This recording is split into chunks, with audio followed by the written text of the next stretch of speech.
Deepest secrets of Bharat എന്ന മലയാളം ചാനലിലേക്ക് വീണ്ടും എല്ലാവർക്കും സ്വാഗതം. ഗുരുസമക്ഷം, ഒരു ഹിമാലയം യോഗിയുടെ ആത്മകഥ, ശ്രീയം, എപ്പിസോഡ് 17. നാഗസന്യാസിയും മഹാമന്ത്രപഠനവും. ഋഷികേശിൽ നിന്നും ബദ്രിനാഥിലേക്ക് പോകുന്നത് 5 പ്രയാഗിലൂടെയാണ്. ഓരോ പ്രയാഗും ഭാരതത്തിൻ്റെ പുണ്യനദികളുടെ സംഗമമാണ്. ഗംഗോത്രിയിൽ നിന്നും താഴോട്ടൊഴുകുന്ന ഭാഗീരഥിയും ബദ്രിനാഥിൽ നിന്ന് താഴോട്ടൊഴുകുന്ന അളകനന്ദയും ദേവപ്രയാഗിൽ വെച്ച് ഒരുമിച്ച് ചേരുന്നു. ഈ നദീസംഗമത്തിന് സമീപത്തുള്ള ചെറിയ പട്ടണത്തിൽ ഒരു ശ്രീരാമ ക്ഷേത്രമുണ്ട്. ശ്രീരാമൻ തൻ്റെ വാർദ്ധക്യകാലത്ത് ആ സ്ഥലത്ത് തപസ് ചെയ്തിരുന്നതായി വിശ്വസിക്കപ്പെടുന്നു. പർവ്വത നിരകളിലൂടെ ഗർജിച്ചുകൊണ്ട് നദീസംഗമത്തിലേക്ക് ഒഴുകിയെത്തുന്ന നദികൾ അതിമനോഹരമായ കാഴ്ചയാണ്. പിന്നീട് രുദ്രപ്രയാഗിൽ വെച്ച് കേദാരനാഥും ഒഴുകിയെത്തുന്ന മന്ദാകിനി അളകനന്ദയുമായി ചേരുന്നു. അതിനുശേഷം കർണപ്രയാഗിൽ പിണ്ടാര അളകനന്ദയുമായി ചേരുന്നു. പിന്നീട് കടന്നു പോകേണ്ടത് നന്ദപ്രയാഗിലൂടെയും വിഷ്ണുപ്രയാഗിലൂടെയും ആണ്. വിഷ്ണുപ്രയാഗിന് സമീപത്താണ് ജ്യോതിർമഠം സ്ഥിതി ചെയ്യുന്നത്. തദ്ദേശവാദികൾ അതിനെ ജോഷിമഠം എന്ന് വിളിക്കുന്നു. മഹാനായ ആദിശങ്കരാചാര്യർ ജോഷിമഠം സ്ഥാപിച്ചുവെന്ന് വിശ്വസിക്കപ്പെടുന്നു. ഏറ്റവും വടക്ക് ഭാഗത്ത് സ്ഥിതി ചെയ്യുന്ന മഠമാണ് ജോഷിമഠം. ഭാരതത്തിൽ അദ്ദേഹം സ്ഥാപിച്ച മറ്റു മഠങ്ങൾ പടിഞ്ഞാറ് ദ്വാരകയും കിഴക്ക് പുരിയും തെക്ക് ശൃംഗേരി മഠവുമാണ്. കുറച്ചുകൂടി മുകൾ ഭാഗത്താണ് പാണ്ഡുകേശ്വർ എന്ന പ്രദേശം. അവിടെ നിന്നും പൂക്കളുടെ താഴ്വര എന്നും ഹേമകുണ്ട സാഹിബ് എന്നും അറിയപ്പെടുന്ന സിഖ് മതസ്ഥരുടെ പുണ്യ തടാകത്തിലേക്ക് പോകാം. ഈ തടാകം സ്ഥിതി ചെയ്യുന്നത് സമുദ്രനിരപ്പിൽ നിന്നും 15,000 അടി മുകളിലാണ്. പാണ്ഡുകേശ്വരിൽ നിന്ന് ഏറെ ദൂരെയാണ് ബദ്രിനാഥ് ക്ഷേത്രം സ്ഥിതി ചെയ്യുന്നത്. ക്ഷേത്രത്തിലെ മുഖ്യ പുരോഹിതൻ തണുപ്പ് കാലത്ത് 6 മാസം ജോഷിമഠത്തിലാണ് തങ്ങുന്നത്. വസിഷ്ഠ ഗുഹയിൽ നിന്നും ബദ്രിനാഥിലേക്കുള്ള ആകെ ദൂരം ഏകദേശം 220 കിലോമീറ്ററാണ്. ഇത്രയും ദൂരം താണ്ടുന്നതിന് എനിക്ക് 25 ദിവസം വേണ്ടി വന്നു. ഇത്രയും ദൂരം കാൽനടയായി സഞ്ചരിച്ചതിൽ ഞാൻ അഭിമാനിക്കുന്നു. സഞ്ചരിക്കുന്ന സന്യാസി എന്ന പദത്തിന് ഞാൻ അർഹനായി. യാത്രയ്ക്ക് ഒരു വാഹനവും ഞാൻ ഉപയോഗിച്ചില്ല. പലപ്പോഴും സമയത്തിന് ആഹാരം കിട്ടാതെ വിഷമിച്ചു. മറ്റുള്ളവർ ഉപേക്ഷിച്ച ഷെഡുകളിൽ തണുത്തുറച്ചുകൊണ്ട് ഉറങ്ങി. എന്നിരുന്നാലും യാത്ര ചെയ്യാനുള്ള ഉത്സാഹത്തിനും കൗതുകത്തിനും ഒരു കോട്ടവും സംഭവിച്ചില്ല. ഭൗതികമായ അസൗകര്യങ്ങളും ഒരിക്കലും എന്നെ അലട്ടിയിരുന്നില്ല. പക്ഷേ മനസ്സിൻ്റെ കാര്യം പ്രശ്നമായിരുന്നു. ഏകാന്തവേളയിൽ മനസ്സ് അസ്വസ്ഥമാക്കുകയും പെട്ടെന്ന് തന്നെ യഥാർത്ഥബോധം കൈവരിക്കുകയും ചെയ്തിരുന്നു. മലനിരകളിലൂടെയും നദികളുടെയും അപൂർവ ശോഭ മനസ്സിന് പ്രത്യാശ പകർന്നു തന്നു. മഞ്ഞുമാമലകളുടെ മുകളിൽ അജ്ഞാതനായ ആരോ ഒരാൾ എൻ്റെ മനസ്സിൻ്റെ സന്ദേഹങ്ങൾക്ക് തീർച്ചയായും ഉത്തരം നൽകുമെന്ന് മനസ്സ് മന്ത്രിച്ചു കൊണ്ടിരുന്നു. ഈ വിശ്വാസത്തെ മുറുകെ പിടിച്ചുകൊണ്ട് യാത്ര തുടർന്നുകൊണ്ടിരുന്നു. ഈ യാത്രാവേളയിൽ ഉണ്ടായ 2 അനുഭവങ്ങൾ പരാമർശിക്കാൻ ആഗ്രഹിക്കുന്നു. ദേവപ്രയാഗിൽ വെച്ച് പൂർണ്ണ നഗ്നനായ ഒരു നാഗസന്യാസി എന്നോട് കുശല പ്രശ്നം ചെയ്തു. ഞാൻ ദേവപ്രയാഗിൽ എത്തിച്ചേർന്നപ്പോൾ എങ്ങും ഇരുട്ട് വ്യാപിച്ചിരുന്നു. ഈ ഇരുട്ടത്ത് എവിടെ തങ്ങുമെന്നും എന്ത് കഴിക്കുമെന്നും ആലോചിച്ച് വിഷമിച്ചു നിന്ന അവസരത്തിലാണ് നാഗസന്യാസി എന്നോട് സംസാരിച്ചത്. ജഡധാരിയായ നാഗസന്യാസി ചോദിച്ചു, നിങ്ങൾ രാത്രിയിൽ തങ്ങാൻ ഇടം തിടുക്കുകയാണെങ്കിൽ എൻ്റെ കൂടെ വന്നോളൂ. ഒരു നാഗസന്യാസിയോടൊപ്പം കഴിയാൻ അവസരം കിട്ടിയത് ഒരു പുതിയ അനുഭവമായിരുന്നു. ഞാൻ ക്ഷണം സ്വീകരിച്ചുകൊണ്ട് അദ്ദേഹത്തിൻ്റെ കൂടെ പോയി.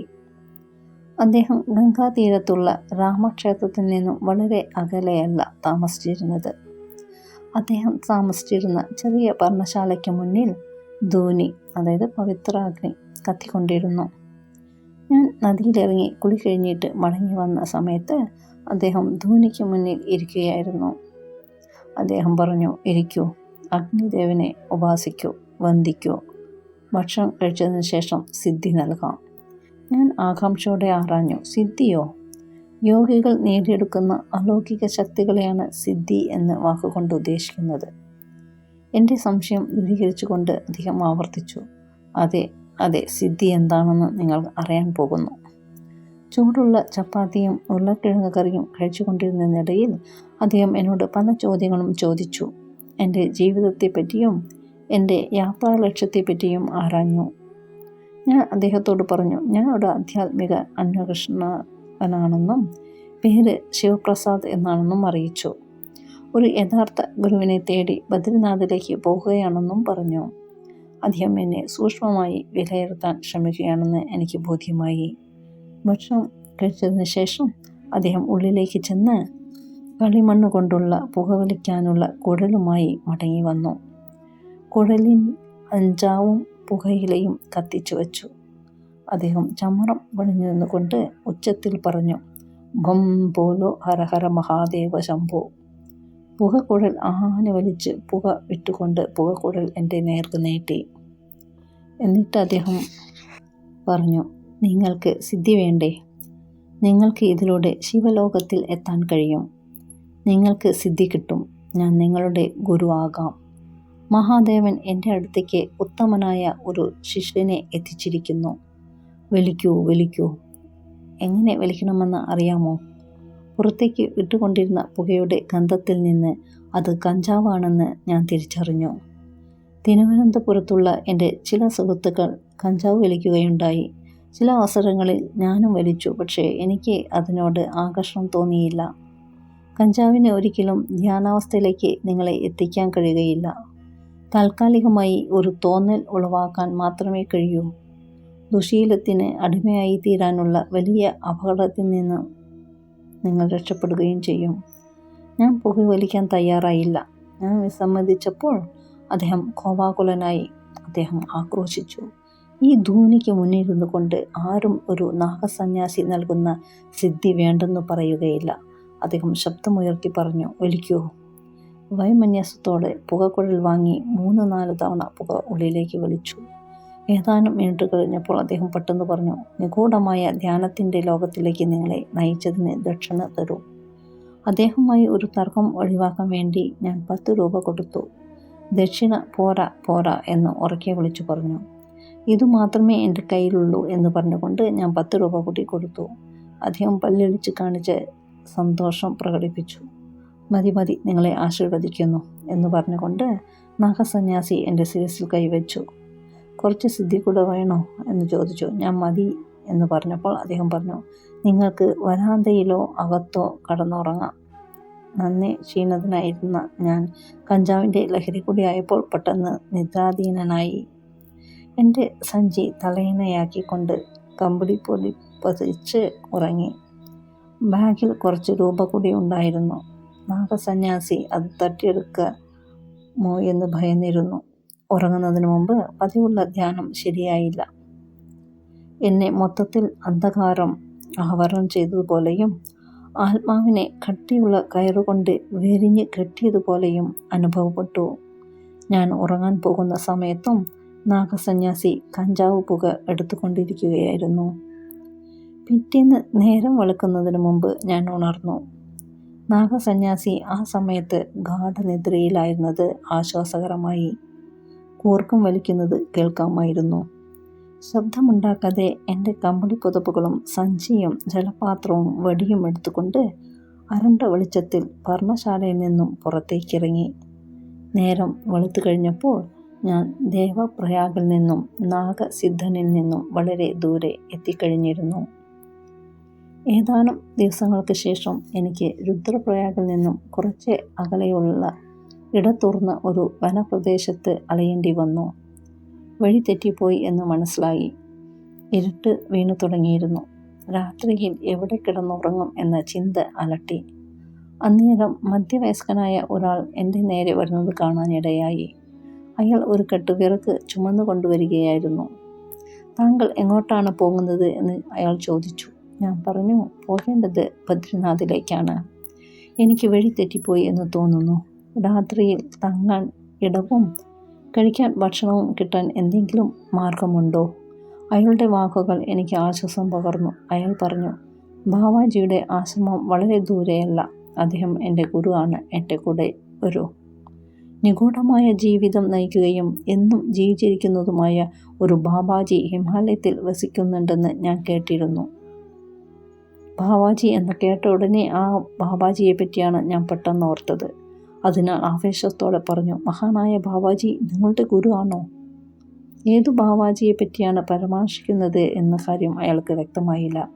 അയാളുടെ ഗുരു വൈഷ്ണവനായ ബാബാജി ആയിരുന്നു. വൈഷ്ണവ സന്യാസിമാരെ ബാവാജി എന്നാണ് വിളിക്കുന്നത്. ഞങ്ങൾ രണ്ടുപേരും കിഴക്കാന്തൂക്കായ പാതയിലൂടെ താഴേക്ക് ഇറങ്ങി നദീതീരത്തിലെത്തി. നദിക്ക് സമീപമുള്ള സ്ഥലം പൂമരങ്ങളും ഫലവൃക്ഷങ്ങളും കൊണ്ട് നിറഞ്ഞതായിരുന്നു. മധ്യഭാഗത്ത് ഗ്രാനൈറ്റിൽ പണിതീർത്ത ഒരു ചെറിയ ദേവാലയം കണ്ടു. ദേവാലയത്തിന് ചുറ്റും അനേകം കുടിലുകൾ കാണപ്പെട്ടു. ഭക്ഷണം കഴിക്കാനുള്ള ഹാളും അടുക്കളയും കണ്ടു. ചേങ്ങലകളുടെ ശബ്ദവും മണിനാദവും കേൾക്കുന്നുണ്ടായിരുന്നു. അമ്പലത്തിൽ സന്ധ്യാപൂജ നടക്കുകയായിരിക്കും എന്ന് വിചാരിച്ചു. പുരുഷന്മാരും സ്ത്രീകളും ആരാധനയിൽ പങ്കെടുത്തിരുന്നു. നല്ല ഉയരവും വടിവൊത്ത ശരീരവുമുള്ള ഒരാൾ കൃഷ്ണൻ്റെയും രാധയുടെയും മനോഹരമായ പ്രതിമകൾക്ക് മുന്നിൽ ഒരു കൈകൊണ്ട് ദീപം ഒഴിയുകയും മറ്റേ കൈകൊണ്ട് മണിയടിക്കുകയും ചെയ്തുകൊണ്ടിരുന്നു. കൗബീന മാത്രം ധരിച്ചിട്ടുള്ള ആ മനുഷ്യൻ തലയിൽ കുടുമ വച്ചിരുന്നു. മാറിൽ പൂണുനൂൽ ധരിച്ചിരുന്ന ആ മനുഷ്യൻ്റെ മുഖം ക്ലീൻ ഷേവ് ചെയ്തതായിരുന്നു. ദീപാരാധനയ്ക്ക് ശേഷം പൂജാരി വന്ദിക്കാനായി ഓരോരുത്തരുടെയും അടുത്തേക്ക് ദീപം കൊണ്ടുപോയിക്കൊണ്ടിരുന്നു. വൈഷ്ണവരുടെ അടയാള ചിഹ്നമായ യു എന്ന അക്ഷരത്തിൽ ആകൃതിയിലുള്ള ചന്ദനത്തിലകം പൂജാരിയുടെ നെറ്റിയിൽ ഞാൻ ശ്രദ്ധിച്ചു. കഴുത്തിലും ഭുജങ്ങളുടെ മുകൾ ഭാഗത്തും ചന്ദനവരകൾ കാണാമായിരുന്നു. കഴുത്തിൽ തുളസിമാല അണിഞ്ഞിരുന്നു. എന്നെ കൂട്ടിക്കൊണ്ടുപോയ ആൾ പൂജാരിയുടെ പാദം തൊട്ട് വണങ്ങിയിട്ട് എന്തോ മന്ത്രിച്ചു. ബാവാജി പുഞ്ചിരി തൂകിക്കൊണ്ട് എൻ്റെ അടുത്തേക്ക് വന്നു. ആചാരവിധി പ്രകാരം ഞാൻ അദ്ദേഹത്തിൻ്റെ പാദം തൊട്ട് വന്ദിച്ചു. ജയ് ശ്രീകൃഷ്ണ, ഭഗവാൻ അനുഗ്രഹിക്കട്ടെ എന്ന് പറഞ്ഞിട്ട് അദ്ദേഹം തുടർന്നു, ഗംഗയിൽ പോയി കുളിച്ചിട്ട് വരൂ. പ്രസാദം കഴിച്ചതിന് ശേഷം നമുക്ക് സംസാരിക്കാം. നമോ നാരായണ. ഭക്ഷണം കഴിക്കുന്ന ഹാളിൽ തടികൊണ്ടുള്ള പരന്ന ഇരിപ്പിടത്തിൽ ബാവാജി അല്പം മാറി ചമറം അണിഞ്ഞിരുന്നു. ബാക്കിയുള്ളവർ തറയിൽ ചമറം പടിഞ്ഞിരുന്നു. എല്ലാവരും ഭഗവത്ഗീതയിലെ 15-ാമത്തെ അധ്യായം ചൊല്ലി അതിനുശേഷം ലളിതവും എന്നാൽ വളരെ സ്വാദിഷ്ടവുമായ സസ്യഭക്ഷണം എല്ലാവർക്കും വിളമ്പി. സ്ത്രീകളും പുരുഷന്മാരും പ്രത്യേകം വരിയിലാണ് ഇരുന്നത്. വെള്ള വസ്ത്രധാരികളായ 4 യുവതികളും 6 മധ്യവയസ്കരും ഉണ്ടായിരുന്നു. എല്ലാവരും നെറ്റിയിൽ ചന്ദനം കൊണ്ടുള്ള വൈഷ്ണവ ചിഹ്നം ചാർത്തിയിരുന്നു. ബാവാജി മാത്രമാണ് കാവ്യ നിറമുള്ള ധോത്തി ധരിച്ചിരുന്നത്. ഭക്ഷണം കഴിച്ചു കഴിഞ്ഞപ്പോൾ ബാവാജി എന്നെ അദ്ദേഹത്തിൻ്റെ ഭരണശാലയിലേക്ക് ക്ഷണിച്ചു. അദ്ദേഹം എന്നെ സംബന്ധിക്കുന്ന പല കാര്യങ്ങളും ചോദിച്ചു മനസ്സിലാക്കാൻ ശ്രമിച്ചു. എൻ്റെ കുട്ടിക്കാലത്തെപ്പറ്റിയും ആധ്യാത്മിക സാധനങ്ങളെപ്പറ്റിയും ആരാഞ്ഞു. ഞാൻ അദ്ദേഹത്തോട് എല്ലാം തുറന്നു പറഞ്ഞു. ഞാൻ ഏതു മതത്തിൽപ്പെട്ട ആളാണെന്ന കാര്യം അദ്ദേഹം ഒരിക്കൽ പോലും ചോദിച്ചില്ല. അത് എന്നെ അത്ഭുതപ്പെടുത്തി. എന്തുകൊണ്ടെന്നാൽ അവിടുത്തെ അന്തേവാസികൾ എല്ലാവരും യഥാസ്ഥിതികരായ ബ്രാഹ്മണരാണെന്ന് ഞാൻ ഊഹിച്ചു. കൃഷ്ണഭക്തരായിരുന്ന അവർ ശ്രീകൃഷ്ണ ചൈതന്യയുടെ അനുയായികൾ ആയിരുന്നു. ഈശ്വരാഭാസനയ്ക്കുള്ള ഏകമാർഗം ഭക്തിയാണെന്ന് അവർ വിശ്വസിച്ചിരുന്നു. ഏറ്റവും ഉന്നതമായ സ്ഥാനം കൃഷ്ണനാണ് നൽകിയിരുന്നത്. അവർ കൃഷ്ണൻ്റെയും രാധയുടെയും മൂർത്തികൾക്ക് മുന്നിൽ ആടുകയും പാടുകയും ചെയ്തുകൊണ്ട് ആരാധന നടത്തി. അവർ തികച്ചും സസ്യാഹാരികൾ ആയിരുന്നു. അവരുടെ സമ്പ്രദായത്തിൽ ചേർന്ന് കഴിയുന്നവർ ഉടൻ തന്നെ ബ്രാഹ്മണരായിത്തീരും എന്ന് അവർ വിശ്വസിച്ചിരുന്നു. ശ്രീ ശങ്കരാചാര്യരുടെ അദ്വൈത വേദാന്തത്തിൽ വിശ്വസിക്കുന്നവരെ അവർ വെറുത്തിരുന്നു. ഈ ലോകം മായയാണെന്ന് പറയുന്ന അവരെ മായാവാദികൾ എന്നാണ് അവർ വിശേഷിപ്പിച്ചിരുന്നത്. ഈ വൈഷ്ണവ സമുദായം അനുസരിച്ച് ഈ ലോകം മായയല്ല, മറിച്ച് യഥാർത്ഥമാണ്. കൃഷ്ണനാണ് ഈ ലോകത്തിൻ്റെ നിയന്താവ്. സന്യാസ ജീവിതത്തെ സംബന്ധിക്കുന്ന ബാവാജിയുടെ പല ആശയങ്ങളും എനിക്ക് യുക്തിസഹമായി തോന്നി. അദ്ദേഹം പറഞ്ഞു, നിങ്ങൾ ലൗകിക ജീവിതം പരിത്യജിക്കാൻ ആകാംക്ഷ പുലർത്തുന്നുവെന്ന് ഞാൻ മനസ്സിലാക്കുന്നു. കാവ്യവസ്ത്രം ധരിച്ച് മുക്തി കൈവരിക്കാൻ ആഗ്രഹിക്കുന്നുണ്ടാകും. എന്നാൽ ഒരു കാര്യം ശ്രദ്ധിക്കണം. നിങ്ങൾ ചെറിയ ഉയരത്തിൽ നിന്നും വീഴുകയാണെങ്കിൽ നിങ്ങൾക്ക് നിസ്സാരമായ പരുക്കുകളെ ഏൽക്കുകയുള്ളൂ. നിങ്ങൾക്ക് എണീറ്റ് മുറിവുകൾ ചികിത്സിച്ച് ഭേദമാക്കാനും സ്വന്തം കാലിൽ നടക്കാനും കഴിയും. എന്നാൽ നിങ്ങൾ സന്യാസത്തിൻ്റെ ഔന്നത്യത്തിൽ നിന്നും നിലംപതിക്കുകയാണെങ്കിൽ നിങ്ങൾക്ക് സാരമായ പരുക്കുകൾ ഏൽക്കേണ്ടി വരും. ചിലപ്പോൾ അവ മാരകമായിരിക്കും. പിന്നീട് നിങ്ങൾക്ക് ഒരിക്കലും എണീക്കാൻ പോലും കഴിയുമെന്ന് വരില്ല. അതിനാൽ നിങ്ങൾ ഒരു തീരുമാനം എടുക്കുന്നതിന് മുമ്പ് വളരെയധികം ആലോചിക്കണം. കരുതലോടെ വേണം തീരുമാനമെടുക്കേണ്ടത്. അദ്ദേഹം തുടർന്നു, ഞങ്ങൾ വേദങ്ങൾ ഉദ്ഘോഷിക്കുന്ന സിദ്ധാന്തങ്ങളെ പൂർണ്ണമായും പിന്തുടരുന്നു. ഞങ്ങൾ സന്യാസത്തിനു മുമ്പ് ഗൃഹസ്ഥാശ്രമം ജീവിതം നയിക്കുന്നു. ഞങ്ങൾ എല്ലാവരും വിവാഹിതരാണ്. ദൈവകൃപയുണ്ടെങ്കിൽ വിവാഹിതനായ ഒരാൾക്ക് ഈശ്വരനെ പ്രാപിക്കാൻ കഴിയും. ദൈവാനുഗ്രഹമില്ലെങ്കിൽ ഒരു സന്യാസിക്ക് പോലും ഈശ്വര സാക്ഷാത്കാരം ലഭിക്കുകയില്ല. ഞാൻ വിവാഹിതനായിരുന്നു. ഭാര്യ അന്തരിച്ചതിന് ശേഷമാണ് സന്യാസം സ്വീകരിച്ചത്. അദ്ദേഹം ഉപദേശ രൂപത്തിൽ പറഞ്ഞു, ഞാൻ ഒരു കാര്യം കൂടി നിങ്ങളോട് പറയാൻ ആഗ്രഹിക്കുന്നു. നിങ്ങൾ കഞ്ചാവ് വലിക്കുന്ന സന്യാസിമാരോട് കൂട്ടുകൂടരുത്. അവർ എത്ര വലിയ ജ്ഞാനികളാണെങ്കിലും അവരെ ത്യജിക്കണം. ഹിമാലയത്തിലെ മുകൾ പരപ്പിലേക്കാണല്ലോ നിങ്ങൾ പോകാൻ ആഗ്രഹിക്കുന്നത്. അവിടെയും ഇത്തരക്കാരെ നിങ്ങൾക്ക് കാണാൻ കഴിയും.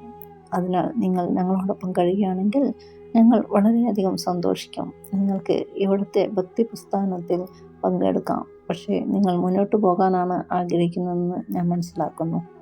അങ്ങനെ തന്നെയാകട്ടെ. എൻ്റെ മുഖത്തേക്ക് നോക്കിക്കൊണ്ട് അദ്ദേഹം തുടർന്നു, നിങ്ങൾ ഒരു ശുദ്ധാത്മാവാണ്. നിങ്ങൾക്ക് ആഗ്രഹമുണ്ടെങ്കിൽ ഞാൻ ഒരു മഹാമന്ത്രം പറഞ്ഞു തരാം. അത് നിത്യവും ജപിക്കണം. നിങ്ങൾക്ക് എപ്പോൾ വേണമെങ്കിലും ഇവിടെ വരാം. ദൈവം നിങ്ങളെ അനുഗ്രഹിക്കട്ടെ. ജയ് ശ്രീകൃഷ്ണ. ഞാൻ അദ്ദേഹത്തിൻ്റെ പാദം തൊട്ടെഴുതുകൊണ്ട് അദ്ദേഹത്തോട് നന്ദി പറഞ്ഞു. ഞാൻ അദ്ദേഹത്തോട് മന്ത്രദീക്ഷയ്ക്ക് അഭ്യർത്ഥിച്ചു. അദ്ദേഹം മന്ത്രദീക്ഷ നൽകി. ഓം നമോ ഭഗവതേ വാസുദേവായ. അതിനുശേഷം എനിക്ക് അനുഭവിച്ച മുറിയിലേക്ക് പോയി. അല്പസമയം മന്ത്രം മനസ്സിൽ ജപിച്ച് ഞാൻ ശാന്തമായും സുഖമായും ഉറങ്ങി. അതിരാവിലെ എണീറ്റ് മഞ്ഞ കട്ടുപോലെ തണുപ്പുള്ള ഗംഗാജലത്തിൽ കുളിച്ചു.